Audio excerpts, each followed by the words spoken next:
I've had a lot of emails from people who seem to think that I hate Muslims, when nothing could be further from the truth. Not even the official reason for the war in Iraq, which is about as far from the truth as Pluto is from the sun. But this illustrates, I think, what a quality we have as human beings. We tend to read into a thing what we want to see there rather than what's actually there, which is, of course, what makes the so-called Holy Scriptures so dangerous. Let me make this crystal clear. I have no problem with Islam, with the Islam where people just get on with their lives and pray every day and don't bother anybody else. Nor do I have a problem with any religion that has the common decency to mind its own business.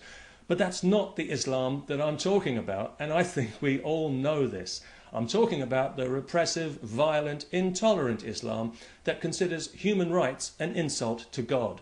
The Islam that wants homosexuals killed, along with adulterers and anybody else who thinks they're entitled to a private life. But I don't hate anyone, because hate is for losers. Hate is just fear with attitude. If you hate something, you're afraid of it, which makes you nothing but a big pussy.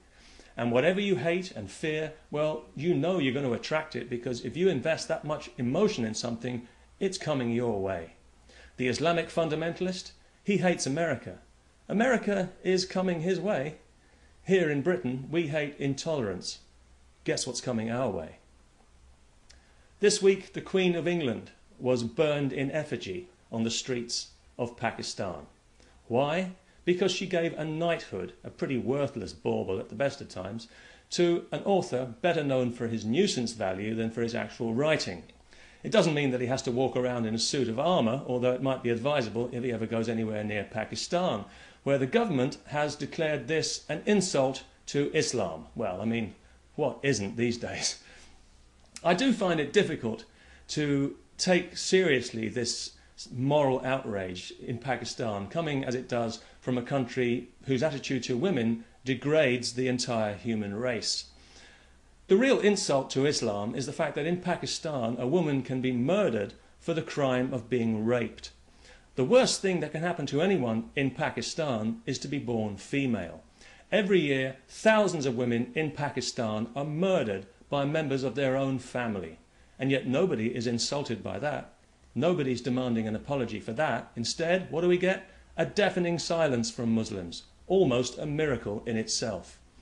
According to the Human Rights Commission of Pakistan, 80% of Pakistani women are regularly beaten by their husbands.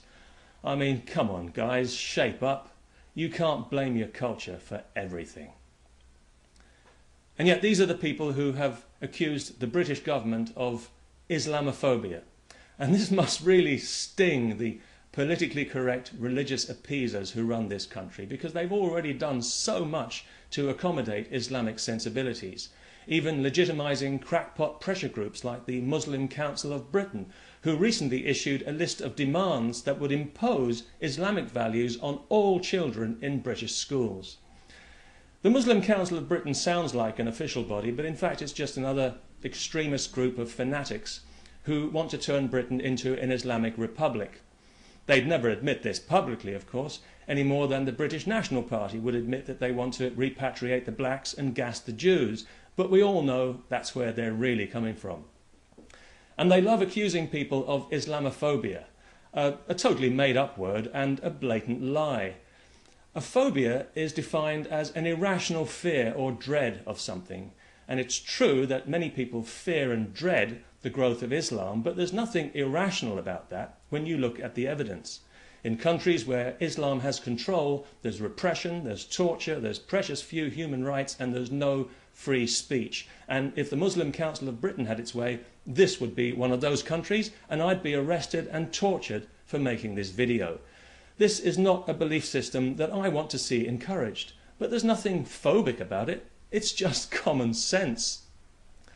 The real phobia lies with Islam itself and with all religions, with their pathological fear of reason, which they know can evaporate all their delusions in an instant, because reason to religion is like sunlight to a vampire. That's where the real fear is, and that's where the real hate is. Peace, especially to everyone in the religion of peace.